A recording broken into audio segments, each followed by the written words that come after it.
Welcome to Tuesday's edition of Renew Plus. I'm Pastor Tony. Thank you for joining us again today.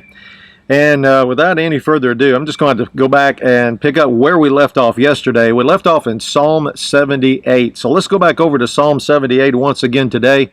We're explaining how the children of Israel came to the place of unbelief.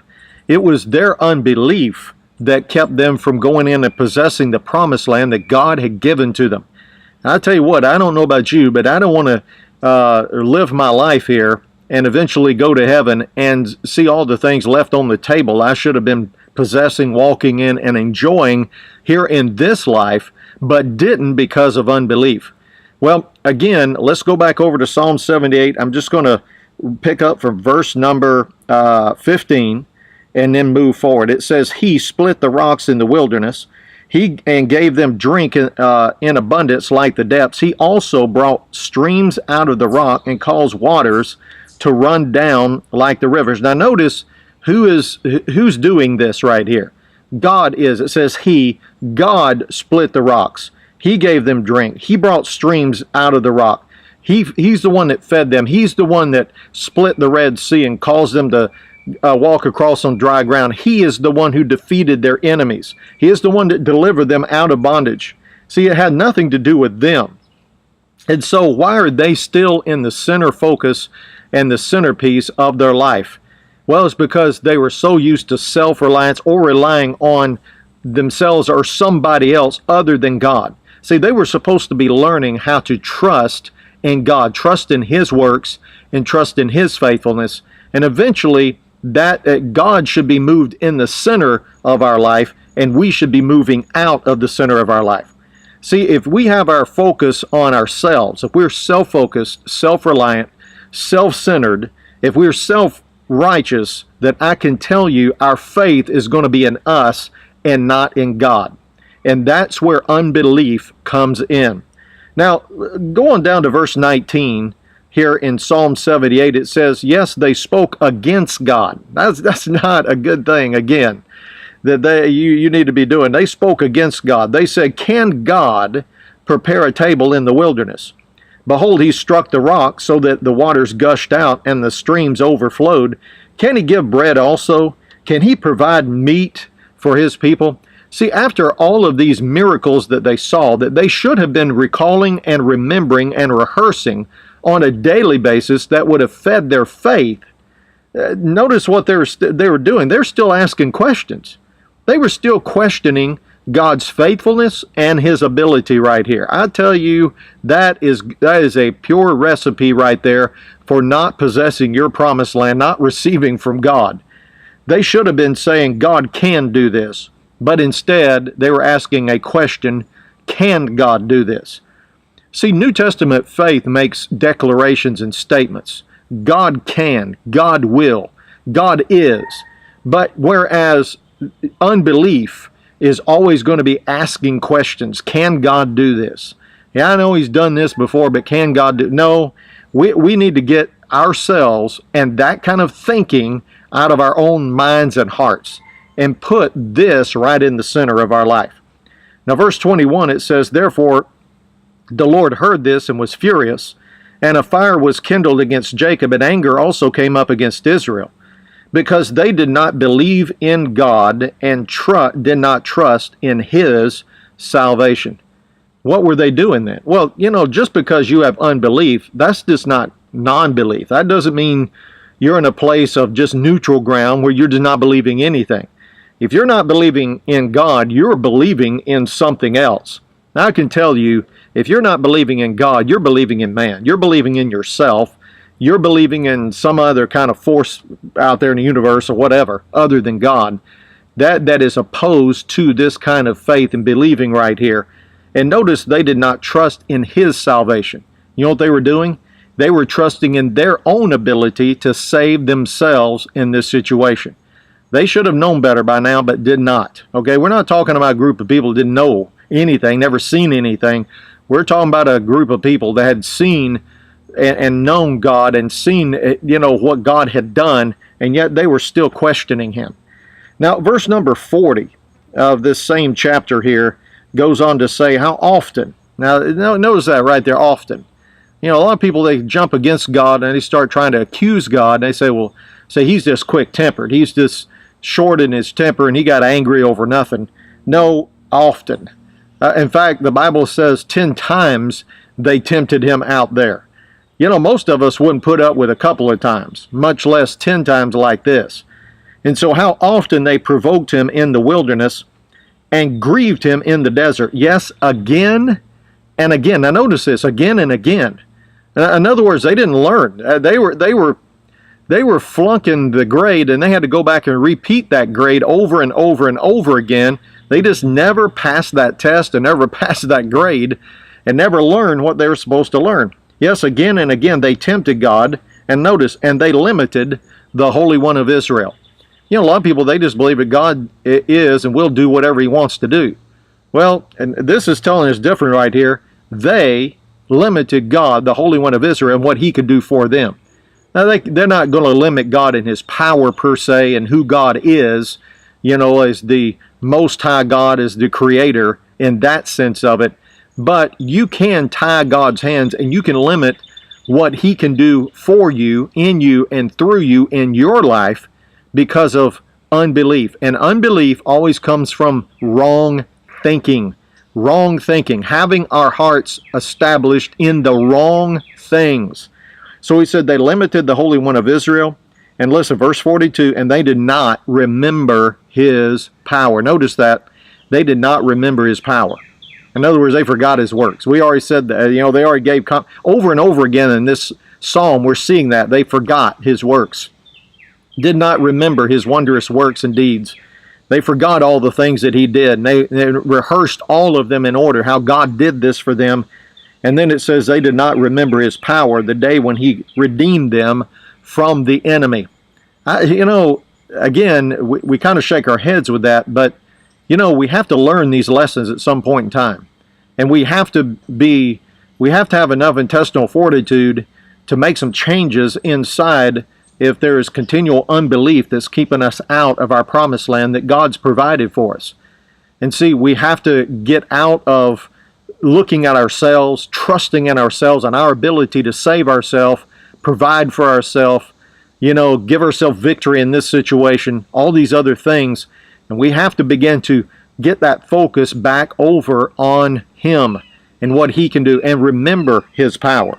See, what it would have happened if, verse 42, they had remembered his power the day that he redeemed them from the hand of them. What if they remembered that rather than forgot it? Then they wouldn't have been in that situation of not going in. You know why you know what happened at the edge of the promised land that caused them to choke on unbelief? Well, they sent those 12 spies in there. 10 of them came back with a bad report. Joshua and Caleb, the 2 spies, came back with a good report saying, let's go up at once and take possession. We're well able to overcome it. Now, what's the perspective? Did they go to another side? Did they go to the back 40 of the promised land and just see, you know, just pasture land, and they didn't see the same things, the walled cities and the giants? No, absolutely not. They saw the exact same things the other spies did, but they saw it through a different set of eyes, a different perspective. See, we were talking about that last week, that perspective issue. Are you going to see things from a perspective of God originating, initiating, and flowing to man, or are you going to think of it as being man originating, initiating, and then, you know, trying to work our way into these things and getting God to respond to us based on our efforts and good works? Nope. And again, listen, good works have their place, but not in replacement of faith. Good works are not the initiator. They are the response. They are the fruit of God's good workmanship, what he does, what he has done already in the finished work of Jesus. And see, that's the perspective that we have to get. But they had a different perspective. It's not really what you see, it's how you're seeing things. It's your perspective of how you are viewing what you are seeing. And those 10 spies came back and said, you know, we're not able to go up against these people.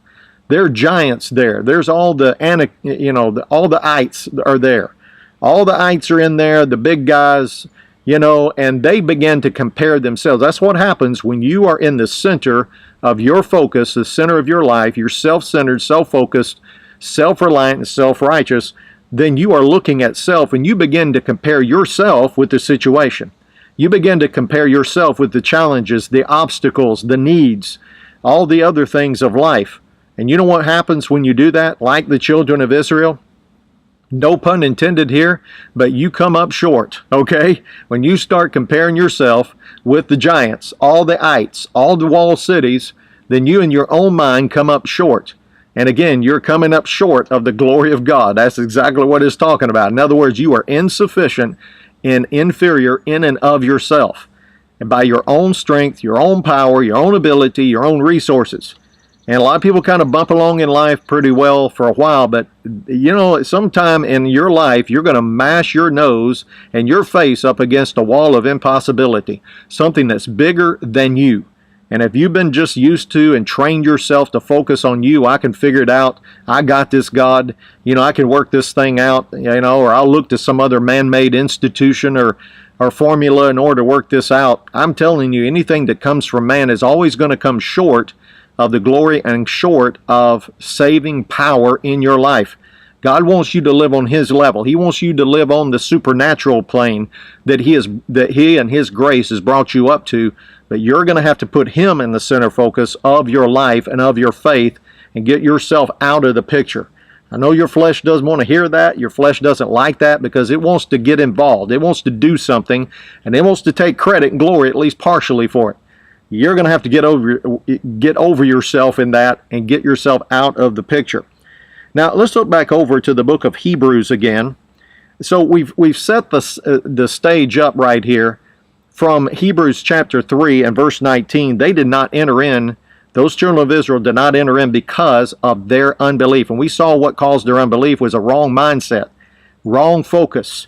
They forgot things they should have been remembering and remembered things they should have forgotten, okay, like most of us. But here over in Hebrews chapter 4, verse number 1, it says, therefore, all right, he's basing, therefore means he is hooking what he's about to say up with what he's building on what he just said, what he just presented to us, and what we just found out. It says, therefore, since a promise remains of entering his rest, God's rest, let us fear lest any of you seem to come short of it. Now, how do we come short of it? Again, that word is, we're coming short of something, all right? What is coming short of? That means you're insufficient. You don't have enough.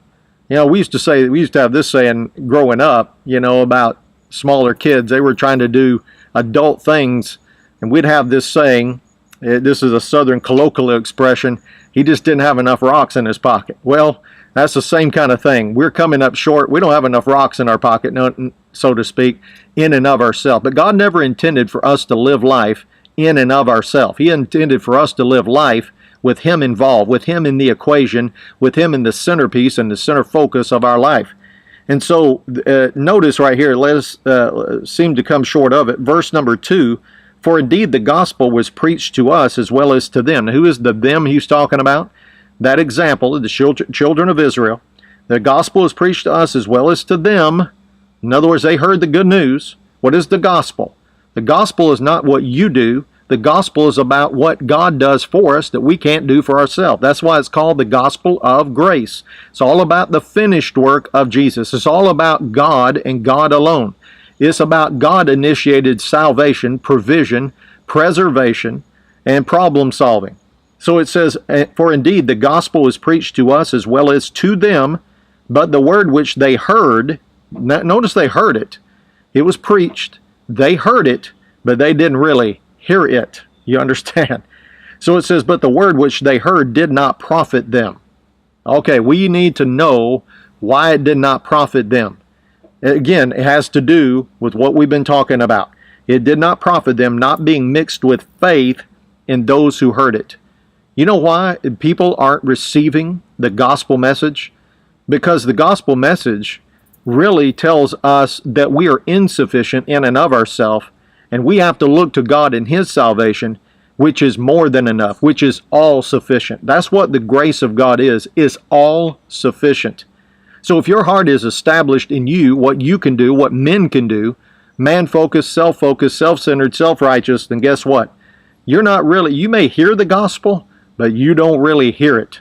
And you know what? That's going to cause you to come up short of entering into God's rest. In other words, entering into your promised land. So he says right here, not being mixed with faith in those who heard it, verse number 3, for we who have believed, and he's talking to us, we who have believed, do enter that rest. How do you enter into the rest of God? By believing and mixing your faith with the gospel message. In other words, taking it to heart. Believing is not just saying, well, yeah, I agree with that. Mental assent. Really what believing is total absolute commitment to something. In other words, you commit yourself to this message right here and to this way of thinking and believing. So he says, and we who have believed do enter that rest, as he has said, so I swore in my wrath, they shall not enter my rest, although the works were finished from the foundation of the world. Now notice right here, he is comparing this right here, the rest that we enter into, to the rest that God entered into, that Adam and Eve were supposed to remain in and live in, and all mankind when God created everything. Well, I'm going to have to pick up on that thought tomorrow, because we got some good things in store talking about entering in and living in the rest of God for this week. If you like additional resources, go to tonycowan.org, and we will see you tomorrow.